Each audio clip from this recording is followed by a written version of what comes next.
دوستو لاہور میں جو واقعہ ہوا ہے ڈیلیوری بوائے کا، یہ اس واقعے نے ایک نیا رخ اختیار کر لیا ہے۔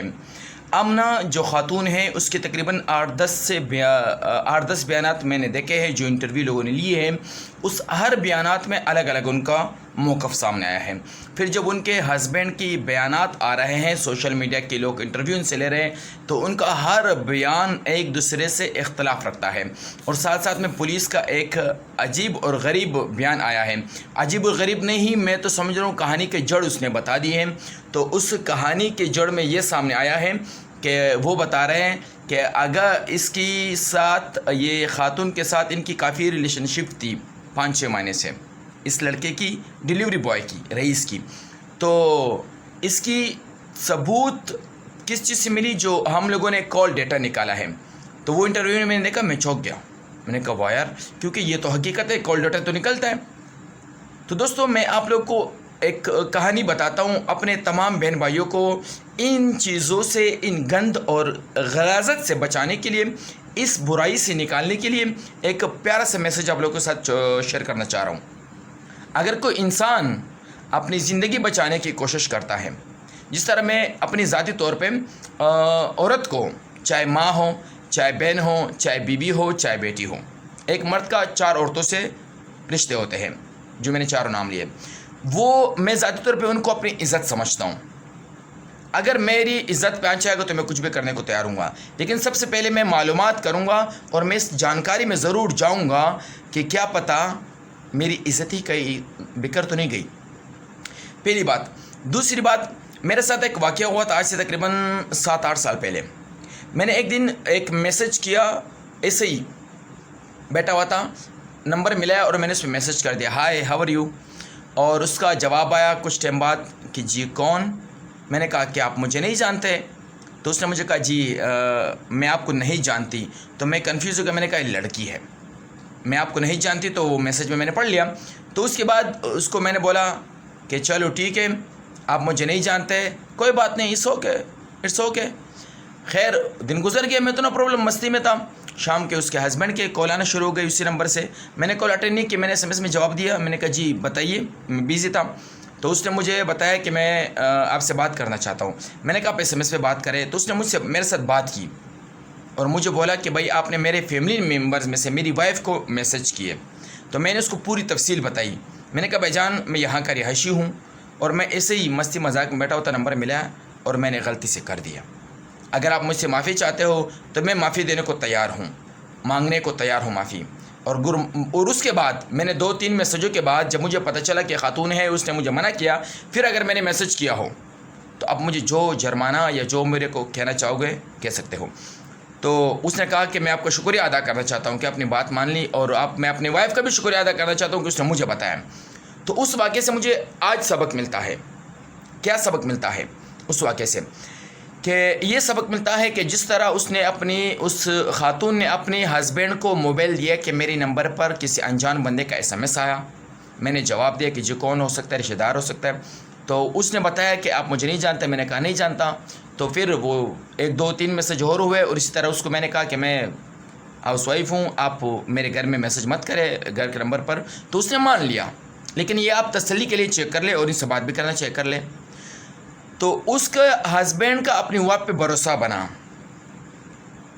اور اس نمبر کو، وہ واقعہ مجھے اس لیے یاد ہے کہ اس کو خاتون کی ہوشیاری، اب اس میں جو آمنہ خاتون ہے اس کی اتنی بد ذہنی اور اتنی برائی ذہن میں بری ہوئی ہے، جس طرح یہ میڈیا پہ آ کے رو رہی ہے، یقین کرو کہ اس میں کھوٹ کر مکاری بری ہوئی ہے، کیونکہ یہ کہتی ہے کہ میں نے اس سے بات نہیں کی۔ پولیس رپورٹ کہتا ہے کہ اس کے تقریباً 5-6 مہینے سے تعلقات تھے۔ اچھا دوسری بات ہے کہ اس نے اپنے ہسبینڈ کو پہلے دن کیوں نہیں بتایا؟ اگر اس میں یہ برائی تھی، مثال کے طور پر وہ لڑکا برا تھا، ایک مان لو ایک طریقے سے لڑکا برا تھا، رئیس، وہ لڑکا برا تھا، ٹھیک ہے، اگر وہ لڑکا برا تھا تو اس نے اپنے ہسبینڈ کو پہلے دن کیوں نہیں بتایا کہ دیکھو آپ میرے شوہر ہو، میرے مزاجی خدا ہو، آپ یہ مسئلہ جو ہے میرے پاس SMS آ رہے ہیں، کال آ رہے ہیں، آپ ان سے پلیز، میں آپ کو قسم بھی دیتی ہوں، میں آپ سے ہاتھ جوڑ کے اپیل بھی کرتی ہوں، میں آپ سے گزارش بھی کرتی ہوں کہ آپ لڑنا مت، مجھے نہیں دل چاہ رہا کہ آپ میری وجہ سے لڑے. یہ میں آمنہ کے بارے میں بتا رہا ہوں کہ آمنہ اپنے ہسبینڈ کو قسم دیتی, اگر ان کو ڈرتا نا کہ وہ لڑے گا تو یہ ان کو قسم بھی دے سکتی تھی کہ آپ لڑنا مت, ان کو سمجھا دینا, اگر نہیں سمجھتے تو میری سم بدلوا دینا, اور کوئی راستہ تو ہے ہی نہیں. کیوں؟ کیونکہ عزت خاتون کی بدنام ہوگی. اچھا, اس خاتون نے آپ کتنے عزتیں بدنام کی؟ ایک تو اس لڑکے کی عزت بدنام کی, اگر وہ برا تھا یا نہیں تھا. برا تھا تو چلو جو ہوا وہ تو ہو گیا, لیکن اس کے ساتھ اس کے 2 مہینے بعد شادی تھی, اسی خاتون کی بھی عزت کی ریڑھ لگا دی, برباد ہو گئی, اس کی بھی زندگی برباد ہو گئی. ساتھ میں اس نے اپنی زندگی بھی جہنم بنا دی. مرتے دم تک ان کو یہ واقعات, یہ لمحات ذہن میں رہیں گے چند غلطیوں کی وجہ سے. اور ساتھ ساتھ میں ان کا ہسبینڈ اب ان کو 2 ٹکے کی عزت نہیں دے گا. پہلے تو یہ جائے گا جیل, پھر اس کے بعد جب رہا ہوگا ان کی زندگی درہم برہم ہوگی, نوکری کرے گی, گھر سنبھالے گی, بچے سنبھالے گی, پریشانیاں کریں گی. اب میری نوجوانوں کے لیے نصیحت ہے, یہ کہانی تو میں نے آپ کو بتا دی, اور اپنی زندگی کی جو میرے ساتھ جو واقعہ ہوا بطور نصیحت وہ بھی میں نے آپ لوگ کے ساتھ شیئر کر دیا. اب میں آپ لوگ بتاتا ہوں نوجوانوں اور میرے بہنوں بھائیوں, آپ لوگ ہمیشہ یاد کرنا, اگر آپ کو کوئی لڑکی پسند ہے تو اپنے ماں باپ کو بول دو. آپ بے شک آپ کو مجھے پاکستانی معاشرے میں یہ بھی ہے کہ اپنے ماں باپ سے ڈرتے ہیں, اپنے ماں باپ سے شرماتے ہیں, اپنے ماں باپ سے اس چیز میں ڈرتے ہیں کہ ماں باپ اس گھر میں میرے شادی نہیں کرائیں گے, یا میرے کو رشتہ نہیں دلوائیں گے, یا اس جگہ پر میری بات ان کو پسند نہیں آئے گی. اپنے ماں باپ کو کسی نہ کسی طریقے سے جائز طریقے سے مجبور کرو, ان کو سمجھاؤ, لیکن ان چکروں سے بچ کے رہو.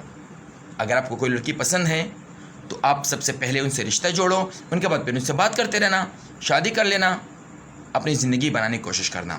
پہلی بات, لڑکیوں سے بھی گزارش کروں گا, کبھی بھی کسی انجان مرد اگر تم پر وہ نظر ڈال رہا ہے یا ڈھورے ڈال رہا ہے, یا تمہارا دوست بننا چاہ رہا ہے یا تمہارا ہمدرد بننا چاہ رہا ہے, تو سب سے پہلے اگر وہ آپ کے لائق ہے, آپ کی زندگی کے مطابق ہے, اگر آپ کو وہ اتنا پتہ ہے کہ ہاں میرے لیے ہمدرد ہے, میرے لیے مخلص ہے, تو اگر آپ کے ساتھ رشتہ بن سکتا ہے ان کا, تو ان کو بولو کہ بھائی آپ مجھے پسند کرتے ہیں تو میرے گھر پہ رشتہ بھیجیں.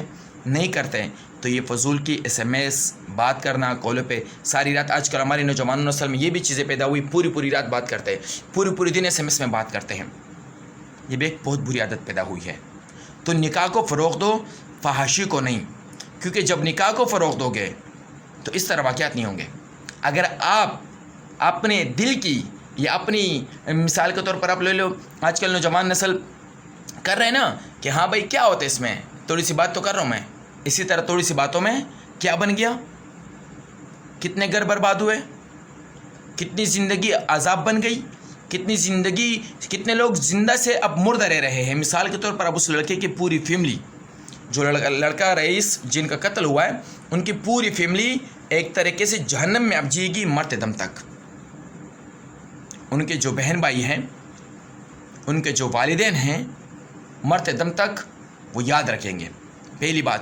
دوسری بات, یہ آمنہ خاتون بھی مرتے دم تک یہ واقعہ یاد رکھے گی, ایک لمحہ ان کو یاد آئے گا. کس چکر کی وجہ سے؟ تھوڑی گفتگو کی وجہ سے. تھوڑی گفتگو ہی تو کر لیتے ہیں, کیا فرق پڑتا ہے, بات چیت ہی تو کر رہے ہیں, کون سی بری بات ہے, بدکاری تو نہیں کر رہے نا. بات چیت, انہی بات چیت کے چکر میں بات خراب ہوتی ہے, اور پھر بات کہاں تک پہنچتی ہے, یہاں تک. اس سے پہلے آپ بات چیت سے پہلے ان چیزوں کو روکو. اگر آپ شادی شدہ ہو, اور اگر آپ شادی شدہ نہیں ہو تو بول دو, اگر آپ کو رشتہ کرنا ہے تو یا بسم اللہ آ جاؤ, میرے گھر والوں نے دیا تو ٹھیک ہے, نہیں دیا تو اپنا راستہ نہ اپنا, ختم بات. دوستو یہ ایک بہت پیارا میسیج ہے, ہو سکے تو پورے پاکستانیوں تک شیئر کر دینا. اور آپ لوگوں کا اس آمنہ کے کیس میں, رئیس اور آمنہ کے کیس میں کیا رائے ہیں, اپنی رائے کمنٹس میں ضرور شیئر کر دیجیے گا. جزاک اللہ.